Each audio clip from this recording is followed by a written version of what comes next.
The blatant offensiveness of a blackface photo in Virginia Governor Ralph Northam's medical school yearbook is raising concerns about a much broader issue, anti-black bias in the medical field. Studies suggest that racial bias among physicians, whether explicit or implicit, can impact the way patients are treated and even their health.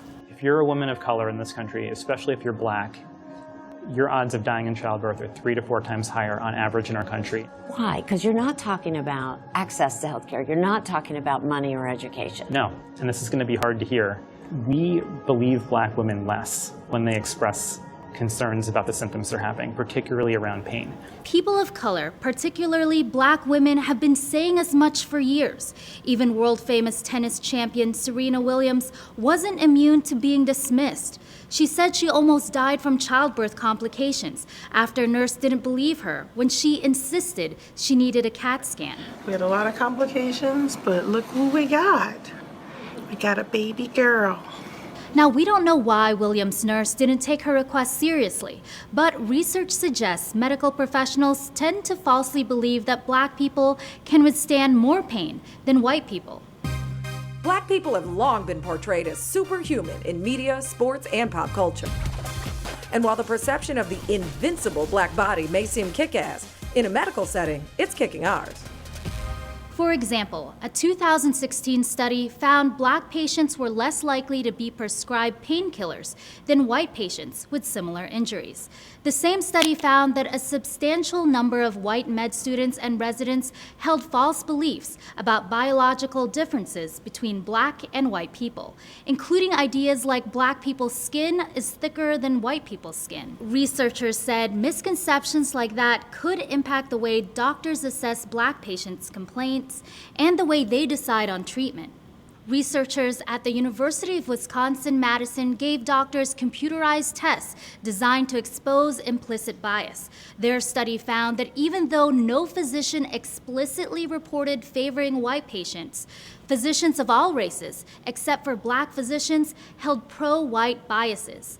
Essentially, they associated white patients with good behavior and black patients with bad behavior, such as being uncooperative. And these biases on medical decisions could perpetuate healthcare disparities.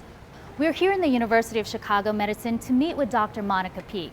For the past 10 years, she's been the co-leader of a program that reduces health disparities among people with diabetes in the South Side of Chicago. Not only has she seen patient inequality firsthand, but she's also written extensively on racial biases in the medical field. People who are socially marginalized pay a price for that marginalization in lots of ways in society, including when they come to get treated for their illness. And so they're less likely to get well. She told me, I just take it 2 in the morning. Peek says physician bias can impact patients in a lot of ways, including the amount of time doctors spend with them and the quality of care they receive. In order to improve quality of care, some marginalized patients have tried changing the way they dress for doctors' appointments. Others have opted to see doctors with backgrounds similar to their own.